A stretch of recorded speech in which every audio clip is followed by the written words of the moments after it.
Olá, como é que você tá? Bom, há 2 dias atrás eu publiquei um livro falando sobre o Dia de Conscientização Internacional sobre os Destransicionados. Se você não sabe quem eram os destransicionados, agora você sabe, que são pessoas que fizeram tratamento hormonais na mais tenra idade, até menores de 8 anos, e jovens, e se arrependeram. E o que eu quero tratar com você hoje é justamente essas questões de bloqueadores de puberdade ou bloqueadores puberais, mais popularmente conhecidos no Brasil.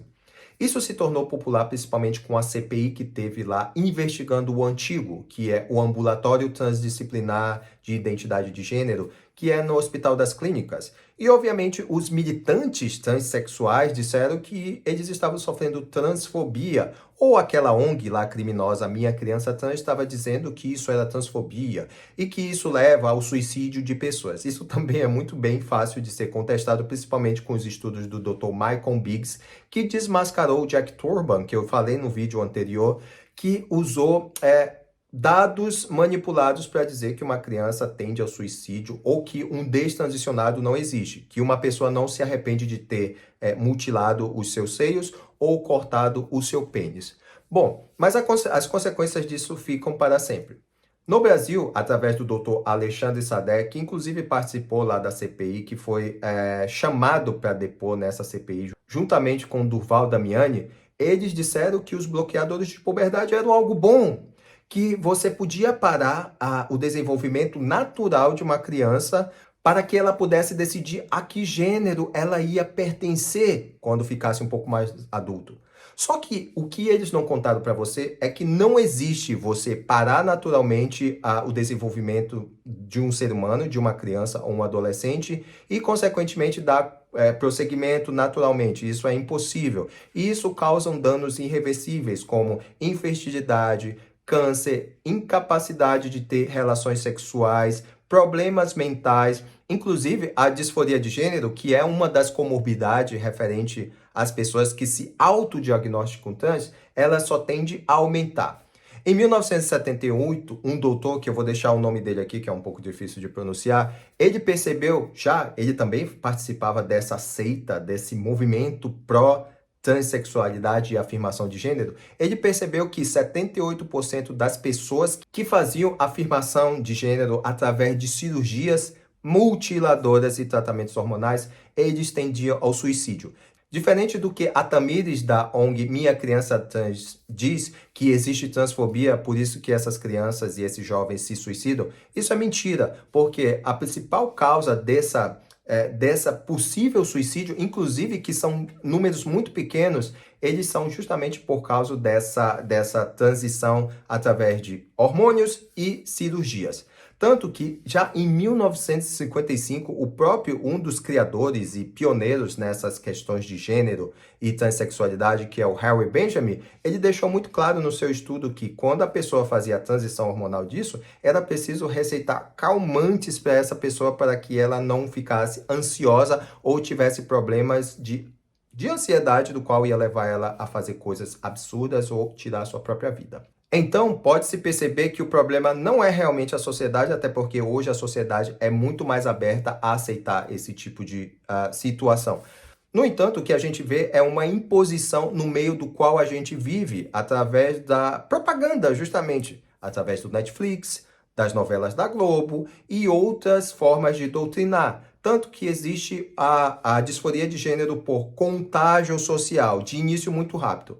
A doutora Lisa Littman percebeu lá na Rhode Island, que fica lá no norte dos Estados Unidos, próximo a Nova York, que um grupo de adolescentes todos estavam se identificando como trans. Principalmente meninas que estavam se identificando como trans. Aquelas meninas que gostavam de esporte ou consideradas meio masculinizadas nos Estados Unidos, se chamam tomboys, elas estavam sendo levadas através de uma doutrinação de associações de trans ali naquela região a tomar bloqueadores de puberdade ou fazer já tratamentos cruzados, o que isso é um crime. Só que no Brasil isso está sendo colocado lá pelo Dr. Alexandre Sadek e companhia como algo bom e ninguém conta as consequências disso para você. Mas eu conto e eu já tinha avisado isso aqui no meu livro, né? Se você ainda não adquiriu, adquira.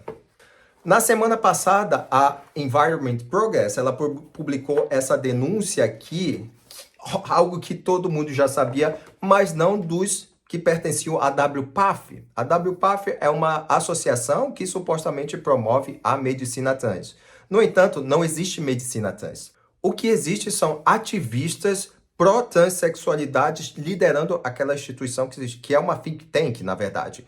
Quem disse isso foi um dos criadores dessa associação, Steve Levine, que pediu demissão quando percebeu que a associação estava sendo levada para um lado político-ideológico, segundo agendas globalistas, como o próprio Dr. Steve Levine diz. Só que o que a Progress Environment está dizendo aqui, a gente escuta principalmente dos profissionais que trabalham para a WPATH.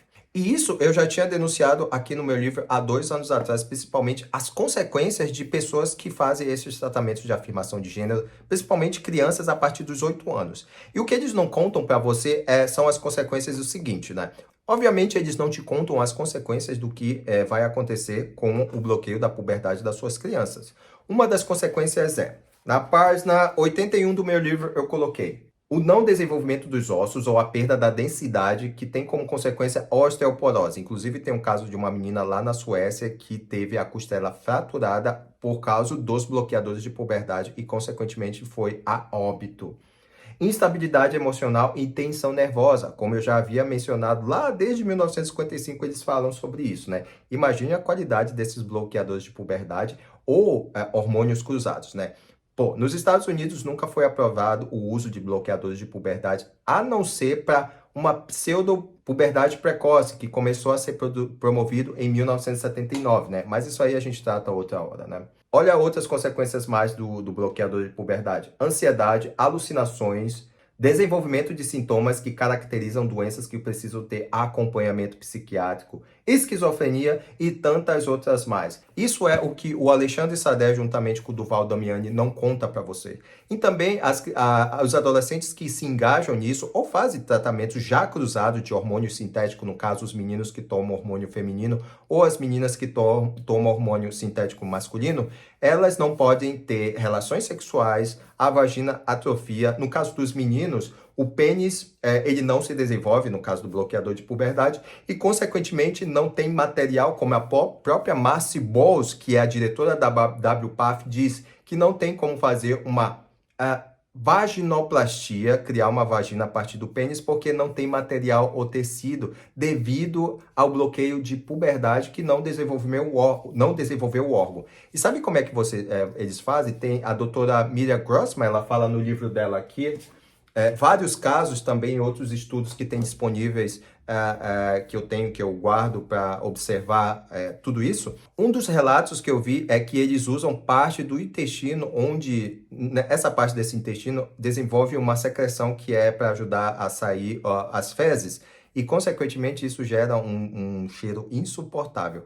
Tem um caso lá também no Instituto John Hopkins de crianças que tiveram a vagina rompida quando tentaram ter relações sexuais depois que fizeram esses tratamentos de afirmação. Pois bem, isso são dados que no Brasil não estão mencionando para você. Por exemplo, através do estudo da doutora Hilary Casey no Reino Unido, inclusive, eu entrevistei o Dr. Marcos Evans e a Susan Evans, ele está disponível no meu canal do YouTube, essa entrevista, ou no Rumble. Eles foram o estopim de denúncias há 20 anos atrás do lobby do ativismo trans dentro do Instituto Tavistock, que tratava de doenças mentais, que estavam levando a paciente a se afirmarem como trans, quando na verdade nunca foram trans, eles só estavam com algumas comorbidades, como esquizofrenia, espectros de autismo e até síndrome de Down.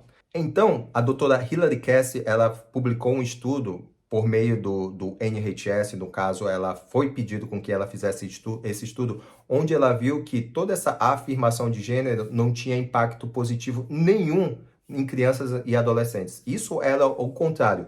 E esses procedimentos de afirmação de gênero, eles foram banidos do Reino Unido. Assim como na Suécia, na Finlândia, na Holanda e nos países nórdicos, esses experimentos, porque isso eram experimentos, foram cessados, parados, bloqueados para crianças e adolescentes. Diferentemente do que estão dizendo aí no Brasil, que isso é algo que ajuda mesmo, e que uma criança ou um adolescente, eles são trans.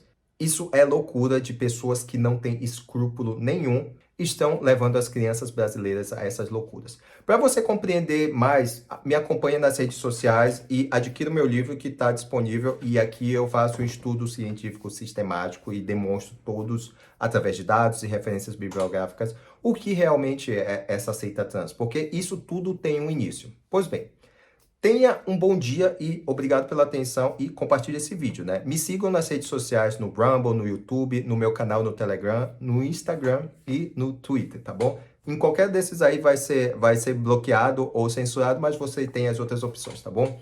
Tenha um bom dia e tchau!